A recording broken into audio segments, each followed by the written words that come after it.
Hey friends, Peggy Hall here from thehealthyamerican.org. Let's talk about testing. Let's talk about numbers. If you watch TV or read the news or go on a website, you will see that the number of COVID cases is on the rise. And it's very interesting because when we break down the numbers, it really makes sense that if you are testing more people, you are going to have more results, and the chances are there will be a growing number of positive cases, and there will also be those that are negative. Let's look at what that means to have a positive test result. And I really want you to think for a moment about what positive or negative means. We're going to get into the actual testing because I know that you know that the testing is inaccurate. But let's set aside that information for a moment and let's join a fairy tale and believe that the tests are accurate. And here's why. What does it mean if these tests are accurate and somebody tests positive for having the antibodies to this illness? Think about that for a moment. In the media and in society, it is seen that, oh no, that person is positive. They have to quarantine, stay away from them. We have to do contact tracing. They have cooties. They tested positive. But wait a minute. If they tested positive, isn't that actually a good thing? Doesn't it mean that they already had it? Doesn't it mean that they already have antibodies? Doesn't it mean that they already are immune to it if they tested positive? Isn't that the person you want to be around? Isn't that the person that you want to be serving your food and interacting with because they already are immune? So that is one way to interpret it, isn't it? Let's be in this fairy tale and imagine that the tests are accurate. And let's say that somebody accurately tests negative. Aren't they the ones that we should be afraid of? Aren't they the ones that are susceptible for getting this illness and cooties? Because it's like an open book, right? They can get it. They don't have any antibodies against this illness and these cooties. I always like to look at things from a different perspective. I know the media is telling us that negative is good and positive is bad. But based on that fairy tale scenario, is that true? Let's look now at some truth as we can find it. I am going to share my screen. I would like to hear from you if you have been tested, if you got any results, or if you know anybody who has been tested and what their result was. This looks really scary, doesn't it? This is the California Department of Public Health website, and every state has a state Department of Health with all of these numbers. Now, we know that these numbers are murky, to say the least. We don't know if they are accurate. We don't know how these numbers were arrived at. And the meetings that I've gone to for our county health agency, the health officer even stated that the numbers are calculated in a strange manner. So I'll just leave it at that. We're in the fairy tale right now. Let's make believe that these numbers are accurate. And it tells us that here in California, as of July 7th or July 6th, that this is the number of cases, plus 6,000, not quite sure what that means. Of course, they're not going to let us know what that means very easily. That's why we have to do the digging. This is really the most interesting number to me, is the number of fatalities. So it is July. Typically a flu season, an infectious flu season, ends around April or May at the latest. So this is May, June, July. This is 2 months longer than a typical flu season. And the number of fatalities is ranked here, is calculated at 6,448. So get that number in your mind here in California. So the numbers in our, we'll just call it fairy tale land to make believe that everything's accurate. That's what I mean. So let's make believe that everything is accurate and these numbers are accurate. For a flu season, Peggy, why are you calling it a flu season? This isn't a flu. We don't know what it is. It's dynamic and ever changing. We've never had it before. Why are you comparing it to the flu? I'm comparing it to the flu because flu is also a recognized infectious disease. And what I would like to do is to see what are the typical numbers in California and in your state for a flu season. The data that I found came from the CDC. Again, we can have conversations about the accuracy of the data, but since we are in fairy tale land, we will assume that these numbers are correct and accurate, and we will compare them with the current numbers and the past numbers. So we're going to be detectives, and we will see if we are in an epidemic and a pandemic. What is a pandemic? Well, pan means widespread, okay? Epidemic means that there is an outbreak of a disease that exceeds the typical or average or expected number of cases. So in California, for example, or let me use Orange County where I live, I looked at the data and it said that typically there are 500 deaths from the flu in California every flu season. I'm sorry, I meant Orange County. There are 500, when you're in fairy tale land, you really got to pay attention. In Orange County, typically 500, almost 600 people die of the flu every year, flu-related illness. And in Orange County, about 200, roughly, have been accounted for related to this illness, this infectious disease. Therefore, just by the evidence, it is not an epidemic, because an epidemic is larger than normal. A pandemic is when you have an epidemic in different areas, and they call that a pandemic. So let's look to see what the numbers show.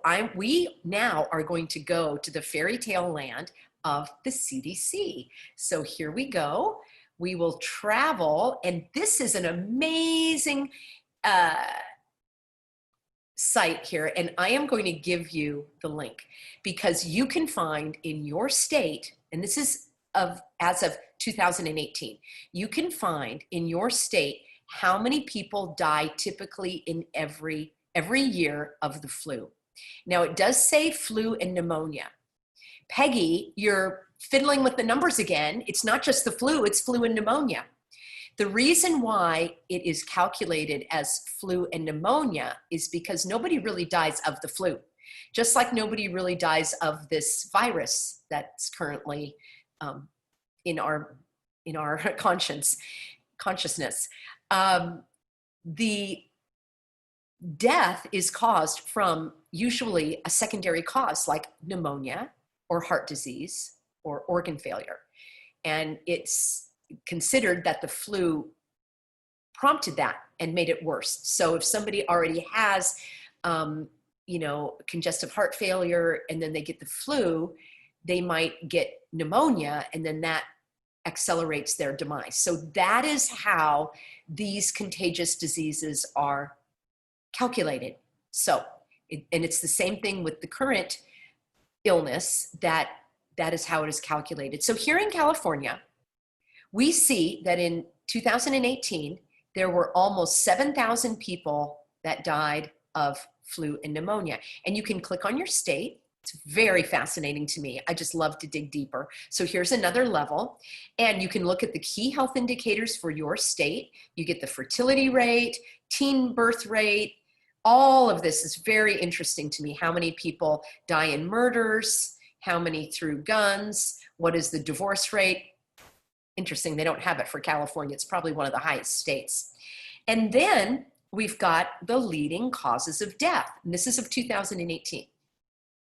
So this is way down here, right just above suicide. I will be really interested to see in a couple of years when the data comes out for 2020, if these probably are going to be reversed. I would say suicide is going to outpace flu deaths. What do you think? You could go back. So we have this number now, don't we? We have the number for California that it is almost 7,000 deaths for the flu. All right. In Alaska, 68, Alabama, almost 1,300, Arkansas. So I will have the link and you can do the digging on your own state. Now, why does this matter? Because we are going to compare the CDC numbers, which come from the Department of Health in your state. They report to the CDC. We're going to look at the CDC numbers in our fairy tale land. In California in 2018, it was almost 7,000. And then now we're going to look at the California Department of Health for 2020. What do you think? Well, we already saw it, didn't we? We already looked. So here we go. 6,448.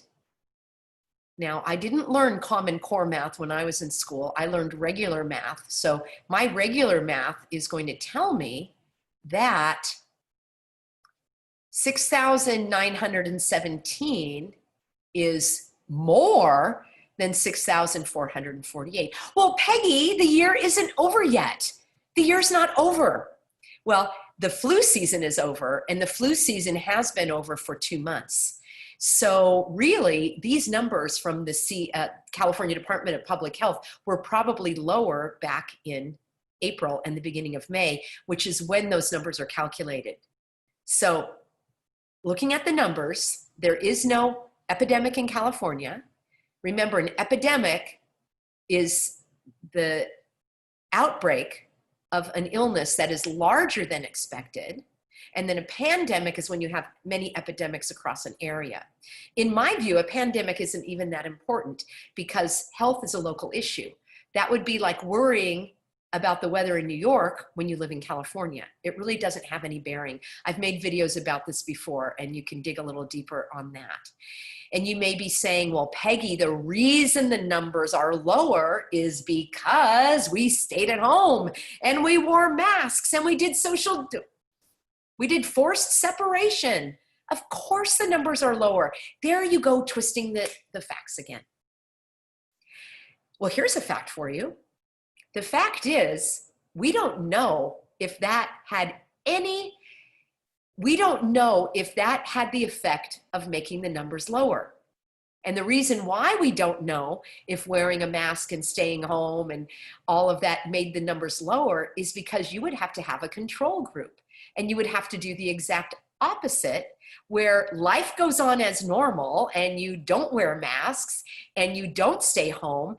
And who's to say the road not taken may have resulted in far fewer cases if we had gone about our business like we normally do when 7,000 people die tragically every year of flu and pneumonia. If we had gone about our business, who's to say that the fatality rate could have been even lower?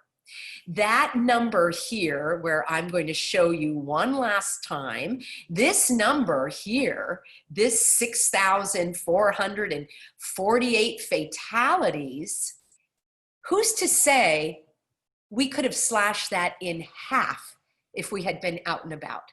Maybe only 1,000 people would have died if we had not put on a mask. I never have, but I'm speaking generally.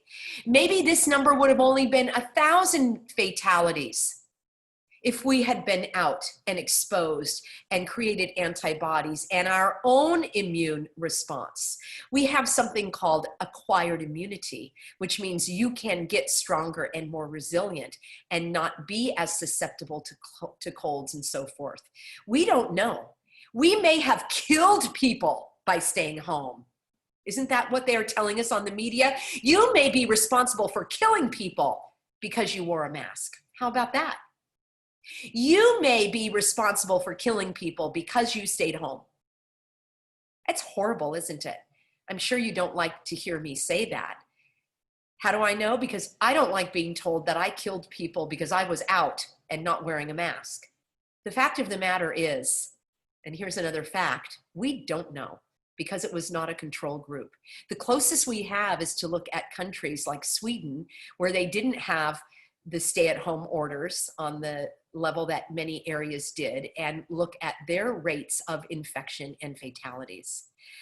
Here's what I want to say, friends. We've looked at this, and I actually have not even shown you yet the most important part of the video, which is that these test results are inaccurate. So we've been in fairy tale land. If you would bear with me another moment, I want to share with you the inaccuracy of the test. So now we are going to look at LABCORP, and LABCORP is one of the most well-known areas, at least here in California, where you can go get your blood work done. Here we are on the labcorp.com. For those of you that want to do fact checking, you can go to labcorp.com and you can see what I'm about to show you. And this is the test for the SARS-CoV-2 antibodies. That's the actual official name.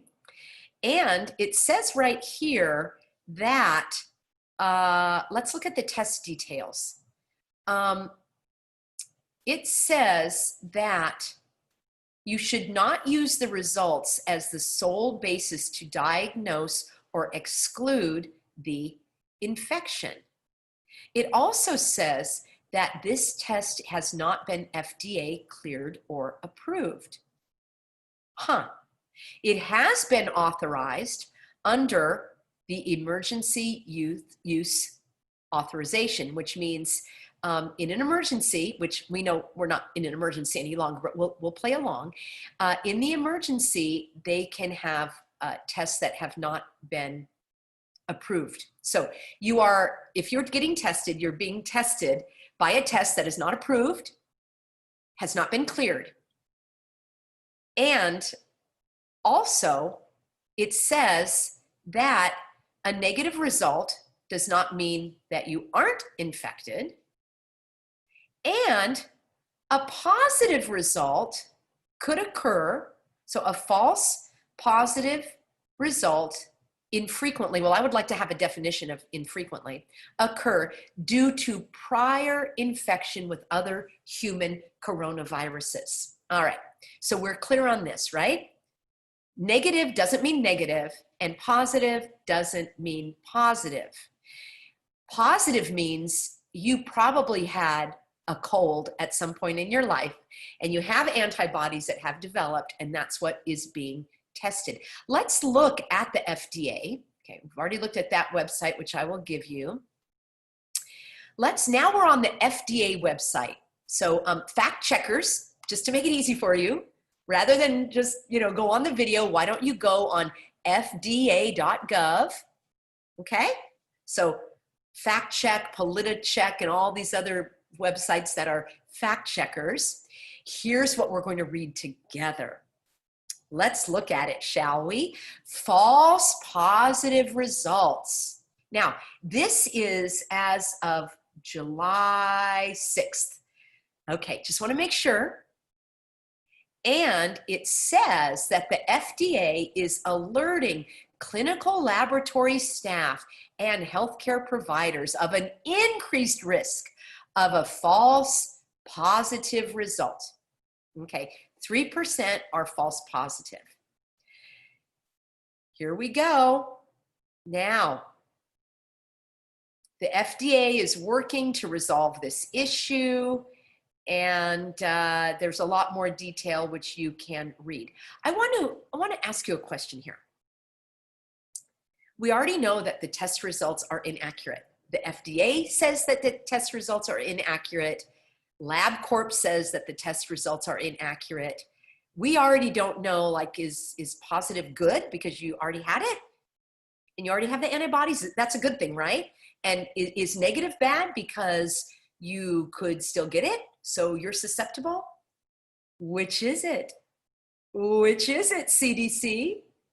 I have a final question for you as we wrap up our discussion on numbers and epidemics and pandemics and testing and positives and negatives. Let me ask you this. I did a previous video where the tyrant-in-chief issued guidance, which is not a law, you know that now, issued guidance to churches saying that singing and chanting should not occur because of the droplets that could be carrying infection. So even if you're 6 feet apart and you're singing, It's very dangerous because just singing is going to release droplets that carry this virus. All right, we're in fantasy land, and we're going to agree for a moment that that is true. If that is true, why does LabCorp take a cotton swab on a stick and stick it up your nasal passages way up here to try to get some evidence of a virus? Why not have a person open their mouth and sing? Ah, right? The droplets are coming onto that cotton swab. And furthermore, why not hold the cotton swab 6 feet away?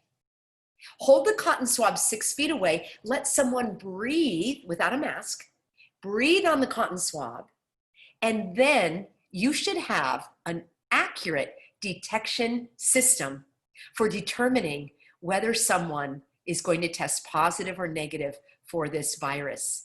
Because we've been told that you can't sing because you're going to spread it.